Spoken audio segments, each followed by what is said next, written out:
मुझे मकाले जो उनवान है ढाटकी लोक अदब में आदर्शी समाज जो तस्वर। तू ढाटी ढट धणी ढोला तुझो ढट।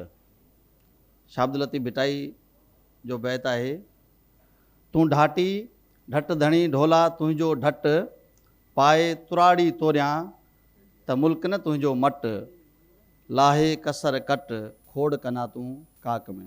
ॿियो शेख अयाज़ जो हिकिड़ो आहे बैत, कण कण मंझि कहाणियूं ढोला मारू ढट। कण कण मंझि कहाणियूं ढोला मारू ढट, मूर न तुंहिंजो मट, धरती ते को देसड़ो। धरती ते को देसड़ा। ढट थर जो विचूं भाङो आहे। थर उहो थर जेको सिंध जे भाङे में आहे, ऐं सिंध जो जेको थर जो जेको विचूं भाङो आहे उनखे असां ढट चऊं था। छाकाणि त जेके ॿिया जेके पासा आहिनि उहे थर जा ॿिया भाङा आहिनि। मिसाल जे तौर ते सामरोटी आहे, कंठो आहे, वंगो आहे, या इहे जेके मुख़्तलिफ़ भाङा जेके थर जा आहिनि उन्हनि मां जेको ढट आहे उहो बिल्कुलु उन जे सेंटर में आहे। ऐं उतां जी जेका ॿोली आहे उहा ढाटकी ॿोली आहे। उन ख़िते जी त ढाटकी ॿोली आहे ई, पर जेके ॿिया बि भाङा आहिनि उन्हनि में बि थोरे घणे फेर घेर सां ढाटकी ॿोली ॻाल्हाई वञे थी। तिन खे उन ढाटकी ॿोली जा लहजा पिणु चई सघिजे थो। गिरियर्सन ढट लफ़्ज़ खे थोरो मुंझायो। हुन ढट खे मारवाड़ी ॿोली जो लिखियो आहे, मारवाड़ी ॿोली जो लफ़्ज़ लिखियो आहे, जॾहिं त मारवाड़ हिकु अलॻि खितो आहे ऐं उन जी ॿोली मारवाड़ी आहे, जॾहिं त ढट अलॻि खितो आहे जंहिंजी ॿोली ढाटकी आहे। हिकिड़ी ॿी बि जेका ग़लती थींदी आहे आम तौर ते, उहा थर पार्कर जो लफ़्ज़ जॾहिं इस्तेमालु थींदो आहे त उन थर पार्कर खे सॼो थर सम्झियो वेंदो आहे ॼण, जॾहिं त ईअं न आहे। थर अलॻि आहे ऐं पार्कर अलॻि आहे। पार्कर वारो जेको भाङो आहे उहो थर न आहे, उहो पथरीलो इलाइक़ो आहे जिते जबल आहिनि ऐं पथरीली जेका ज़मीन आहे उते। थर जी जेका जुड़ण आहे उन जे बारे में बि मुख़्तलिफ़ माण्हुनि जा, मुख़्तलिफ़ मुहक़क़नि जा मुख़्तलिफ़ राया आहिनि। उन्हनि मां हिकिड़ो अहम ऐं मज़बूत रायो इहो आहे त जेके मुख़्तलिफ़ नदियूं छोड़ कंदियूं हुयूं जॾहिं हिन जॻह ते, जॾहिं समुंड हुयो हिते, त पाण सां गॾु जेके वारी जा ज़रड़ा खणी ईंदियूं हुयूं उहे नदियूं, ऐं जॾहिं समुंड पोइ ते हटियो त इहा जॻह जेका निर्वार थी त उते ढट उहा थर थी। ऐं उते जेके माण्हू आबाद थिया आहिनि उहे मुख़्तलिफ़ इलाइक़नि मां आया।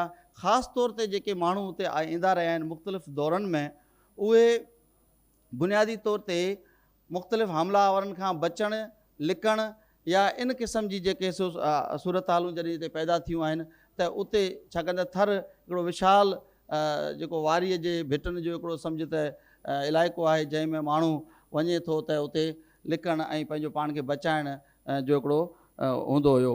तंहिंजे करे हिते जीअं जीअं माण्हू हिते ईंदा रहिया त उते मुख़्तलिफ़ तरीक़नि में, मुख़्तलिफ़ वक़्तनि में मुख़्तलिफ़ आबादियूं थींदियूं रहियूं ऐं अहिड़े तरीक़े सां माण्हू उते आबाद थिया। हाणे हीअ ॻाल्हि करण जो मुंहिंजो मक़सदु हीअ आहे त जॾहिं मुख़्तलिफ़ इलाइक़नि ऐं मुख़्तलिफ़ ख़ितनि जा मुख़्तलिफ़ जेकॾहिं जातियूं हिते अची जॾहिं आबाद थियूं त उन्हनि जो सक़ाफ़ती पस मंज़र ऐं उन्हनि जूं ॿोलियूं अलॻि अलॻि हुयूं। तंहिंजे करे उन्हनि सभिनी ॿोलियुनि जो जॾहिं मिक्सचर ठहे थो त उहा ढाटकी ॿोली जुड़े थी। मिसाल जे तौर ते असां ढाटकी ॿोली खे ॾिसंदासीं त उन में हिंदी, उन में संस्कृत ऐं पासे जूं जेके ॿियूं ॿोलियूं आहिनि, मिसाल तौर ते मारवाड़ी, कच्छी, गुजराती, इवन सिंधी या ॿियूं के जेके ॿोलियूं आहिनि, पाड़ेसरी ॿोलियूं आहिनि, उन्हनि सभिनी ॿोलियुनि जा जेको आहे सो असांखे लफ़्ज़ ऐं उचार या उन्हनि जूं जेके वयाकरणी जेके सो बेहकूं, जोड़जकूं वग़ैरह असांखे उते मिलनि थियूं। सो तंहिंजे करे ढाटकी हिकिड़ी ईअं सम्झे त घणनि ॿोलियुनि मां ॿोली ठही आहे। ढाटकी ॿोली मुतालिक़ मुख़्तलिफ़ जेके स्कॉलर आहिनि असांजा, उन्हनि जा मुख़्तलिफ़ राया आहिनि। घणनि ई स्कॉलर्स, मिसाल जे तौर ते जंहिंमें रायचंद हरिजन त ढाटकी खे ॿोली लिखियो आहे, पर काको भैरूमल आहे या डॉक्टर नवेश खान बलोच आहे या हिदायत प्रेम आहे, अब्दुल जब्बार जुणे जो आहे, इन्हनि ढाटकी खे अलॻि ॿोली न लिखियो आहे, किन सिंधी ॿोली जो लहजो, किन नंढो लहजो वग़ैरह वग़ैरह लिखियो आहे। जॾहिं त मुंहिंजो ख़्यालु आहे त इहो कंहिं ॿोली जो लहजो न, बल्कि हीअ जेके बि ॿोलियूं आहिनि इन जे पसगिरदाई में या इन इलाइक़े में ॻाल्हायूं वेंदड़ ॿोलियूं आहिनि, उन्हनि सभिनी जी भेण ॿोली आहे ऐं हिकु अलॻि ॿोली आहे। सो हिन ॿोलीअ जी जेका जुड़त आहे उहा यकीनन असां ॾिसंदासीं त हिकिड़ो मुनफ़रद जेको इलाइक़ो आहे, जाग्राफियाई जेको सो इलाइक़ो आहे जंहिंमें वारियासी ख़ितो आहे, ऐं उनखां अलावा उतां जी जेका आबहवाई ऐं जेका माहौलियाती जेका आहे सो जेके हालतूं आहिनि, ऐं उन्हनि मुताबिक़ जेके उतां जो माण्हू जॾहिं ज़िंदगी गुज़ारण जे लाइ घर ठाहे थो या कपिड़ो लटो अहिड़ो पहिरे थो या खेती ॿाड़ी जेका करे थो, त उन गुज़रान मुताबिक़ या उन्हनि सभिनी शयुनि मुताबिक़ जॾहिं असां ॾिसंदासीं त ॿोली जी जेका जोड़जक थिए थी त उन में पंहिंजो लोक अदब उन ई माण्हुनि जे रहणी कहणी मुताबिक़, उन्हनि जे रीतनि रसम मुताबिक़ ऐं उन्हनि जे गुज़र मुआश मुताबिक़ उन मुताबिक़ जेको आहे सो उन्हनि जो हिकिड़ो अलॻि ऐं मुनफ़रद लोक अदब जुड़े थो। ऐं हिन सॼी तमीज़ ॿधण खां पोइ ॿ ॻाल्हियूं टे ॿुधाई करे पंहिंजी जॻह वठंदुसि। उहा हीअ आहे त जेको थर जेको आहे उन जी जेका इनफ़रादियत जॾहिं असां ॾिसूं था त इवन उन जो असांजे सिंधी अदब ते या पासे जे ॿियनि ॿोलियुनि ते बि तमामु घणो असरु आहे। ख़ासि तौर ते जेको थर जो जेको रुमानवी पहलू आहे उहो ॾाढो नुमायां आहे। थर जे अंदरि जेके बि असां वटि जेके रुमानवी दास्तान मिलनि था, उन्हनि में मुमल राणे जो दास्तान आहे या सॾेवंत सारंगा जी कहाणी आहे, दास्तान जेको आहे सो ॻाल्हि आहे, या सहची ऐं राजकुमार जी ॻाल्हि आहे, या ॿियूं जेके कुझु रुमानवी असांखे नंढियूं या वॾियूं कहाणियूं ऐं दास्तान मिलनि था, उन्हनि सभिनी जो उन्हनि उतां जे माण्हुनि जे समाज ते ऐं उन्हनि जी नफ़्सियात ते इंतिहाई गहरो असरु पियो। ऐं उन तहत जेको आहे सो ईअं सम्झो त समाज जुड़ियो, कहाणियूं ठहियूं, कहाणियुनि जे अंदरि जेके पैगाम हुयो, पैगाम जेको हुयो उन कहाणियुनि जे अंदरि, उन्हनि कहाणियुनि मुताबिक़ उन्हनि समाज जी जेका जुड़त बि थी आहे।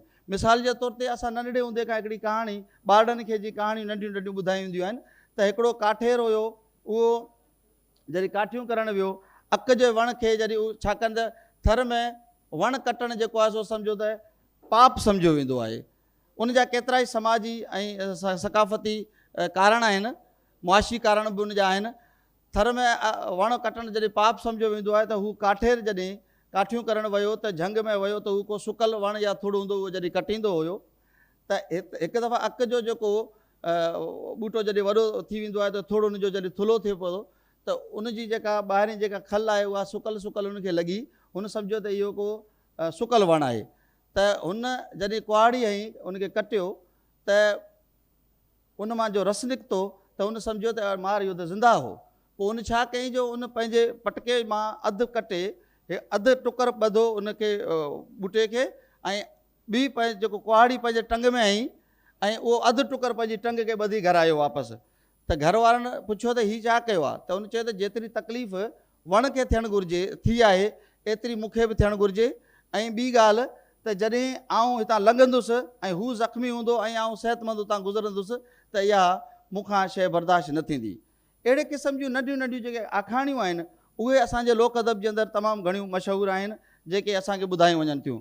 या मिसाल जे तौर ते थर जे अंदरि हिकिड़ो अहिड़ी लोक ॾाहप तहत माना असांजी साइंस असांखे अॼु ॿुधायो त ॿूटा बि जानदार आहिनि, तारीख़ जे तनाज़ुर में ॾिसूं था, पर थरी समाज जे अंदरि ॿूटो हज़ारे सालनि खां सम्झो त ज़िंदा सम्झो वेंदो।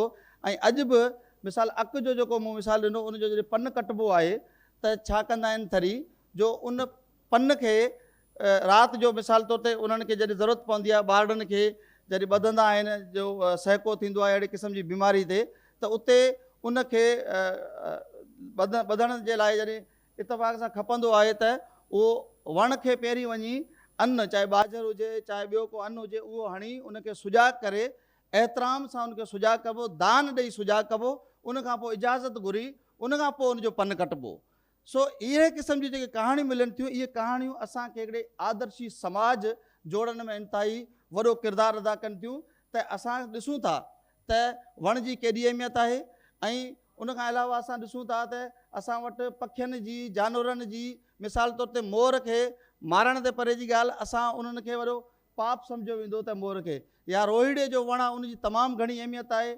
उनखां अलावा औरत जी जेका असां वटि जेका हैसियत ऐं इज़त आहे, जेको रोमानवी दास्ताननि में जेके असांखे किसा ऐं कहाणियूं जेके उन्हनि जा जेके मिलनि था असांखे काफ़ी आहिनि। ऐं कुझु उतां जे ढाटकी लोक अदब जा मिसाल तव्हांखे ॾेई करे जाइ वठंदुसि। तारीफ़ थिए थी, मिर्ग तुम्हारे नैन हैं कट चीनी बनराज, मिर्ग तुम्हारे नैन हैं कट चीनी बनराज, घूंघट वाको तुरी को डुक चाली गजराज। या जेको मूं साहिची राजकुमार जो जेको चयो त हुन में तव्हां ॾिसंदो त चवे थी त उहो राजकुमार जॾहिं हिकिड़ो बादशाह जो आहे पुटु, जॾहिं हिकिड़ी आम छोकिरी वटि उते वञे थो त उनखे चवे थो त आऊं तोसां मोहबत जेके घड़ियूं गुज़ारणु चाहियां थो, या उन वक़्तु उन सां राज़ी करण जी ॻाल्हि करे थो त हू जवाबु ॾिए थी, वाड़ ॾियां खेतर ना, वाड़ खेतर ना खाए। यानी जेको वाड़ो आहे उहो असां खेत खे ॾियूं, ऐं उहो वाड़ो ई जेकॾहिं खेत खे अची खाए उनखे जेकॾहिं त राजा ॾंडे रैयत ना कूक कंहिं घर जाए। जेकॾहिं राजा बि जेकॾहिं उन अहिड़े क़िस्म जी रैयत सां अहिड़ो ज़ुल्म करे त इहा कूक कहिड़े घर वञे। सो ॿिए पासे असां ॾिसूं था त अहिड़े तरीक़े सां इन साॻी साहिची ऐं राजकुमार जी कहाणी में अहिड़ा केतिरा ई अहिड़ा बैत आहिनि जंहिंमें तमामु ख़ूबसूरत अहिड़े क़िस्म जा जेके सो फ़िक्री असांखे जुमिला मिलनि था, जेके हिकिड़े इंतिहाई बहितरीनु समाज जी अॾावत जे लाइ असांखे उन में हिकिड़ी साख ॾियनि था। औरत जी आज़ादी जा ॿ टे बैत ॿुधायां थो। मिसाल, असां थर में इंतिहाई अॼु बि औरत आज़ादु आहे, खेत वेंदी आहे त अकेली वेंदी, को ईअं न आहे त माना को मुड़ुसु माण्हू वठी वञे वग़ैरह, अहिड़े क़िस्म जी का ॻाल्हि न आहे। बहरहाल हाणे सूरतूं कुझु मटियूं आहिनि, अॼु खां तक़रीबन 20-25 साल 30 सालनि जे अंदरि सूरतूं मटियूं आहिनि, पर हूअं बुनियादी तौर ते थर जी अहिड़ी जोड़जक हुई जंहिंमें औरत घणी आज़ादु हुई। मिसाल जे तौर ते कुझु औरतूं कंहिं सर में तलाउ में व्यंजन पियूं, उतां वाटड़ू गुज़रे थो ऐं कंहिं पंहिंजे ॻोठ जो या पंहिंजी मंज़िल जो ॾस पतो पुछे थो, उनजो मंज़र आहे ॾाढो ख़ूबसूरत। चए थो त जर ओढो जर पहिरो, जर में केस लुड़ेस, जर ओढो पाणी तव्हां ओढे वेठियूं आहियो ऐं पाणी तव्हां पहिरे वेठियूं आहियो, जर में तव्हांजा जेके सो वार लुड़नि पिया, जर ओढो जर पहिरो, जर में केस लुड़नि त ॾस ॾियो ड़े गोरड़िया डांडी किथ चलंत। त उहे वरी जवाबु ॾियनि थियूं, जर ओढां जर पहिरां, जर में केस लुड़ंत, केहा आयो ॾे पांदिया डांडी उथ चलंत। हाणे चए थी असां हमेशह ईअं वेंझूं थियूं, तूं छो हैरान थी वियो आहीं, छो परेशान थी वियो आहीं, असांजो अहिड़ो माहौल ऐं असांजो समाज ई अहिड़ो ई आहे त तुंहिंजो जेको मंज़िल आहे उहा अॻिते आहे, तूं हलियो वञ। सो अहिड़े तरीक़े सां असां वटि केतिरियूं ई ॿियूं अहिड़ियूं शयूं आहिनि जेके मिलनि थियूं, तमामु घणियूं शयूं लिखियलु आहिनि। पर्ची अची चुकी आहे। आख़िर में हिकिड़ो ॾाढो ख़ूबसूरत बैत आहे जेको सुर सारंग जो बैत आहे, सम्झो त, ऐं मूंखे एॾो ख़ूबसूरत बैत किथे बि नज़र न आयो आहे जेको ढाटकी लोक अदब जे अंदरि आहे। बैत आहे, उब लाॾो गां जानी डबक डबा गाज। आसमान लाॾो आहे, घोट आहे, मंज़र आहे ॾाढो ख़ूबसूरत, थर जी पूरी समाजी इन में जेको आहे सो पस मंज़र आहे। उब लाॾो यानी आसमान घोट आहे, गां जानी ॻोठ वारा सभु जेके आहिनि जानी आहिनि, जानी जॾहिं ख़ुशियूं मल्हाईंदा आहिनि। उब लाॾो गां जानी डबक डबा गाज, इहे जेके बरसाति में जेको गजगोड़ आहे, इहा सम्झो त शरनायूं वॼनि पियूं या दौल दमामा वॼनि पिया। उब लाॾो गां जानी डबक डबा गाज, पहिरण लीलो कांचो धरती परण जे आज। यानी पहिरण लीलो कांचो, कांचो माना कंजरी, या लीलो माना साओ, साए रंग जो, साए रंग जी कंजरी पाए थी, कंजरो पाए थी धरती, ऐं इहा धरती अॼु आसमान सां परणिजे थी। एॾो ख़ूबसूरत मंज़र ऐं अहिड़ो बैत मूंखे ॿिए किथे हथ न आयो, नज़र न आयो आहे। त मक़सदु चवण जो मुंहिंजो इहो आहे, आख़िरी लफ़्ज़, त ढाटकी लोक अदब जे अंदरि अहिड़े क़िस्म जा रोमानवी, जंहिंमें रोमांस ऐं ॿिया केतिरा ई अहिड़ा पहलू आहिनि जेके असांखे नज़र अचनि था, जेके हिकिड़े आदर्शी समाज जी निशानदेही कनि था। तव्हांजी वॾी महिरबानी।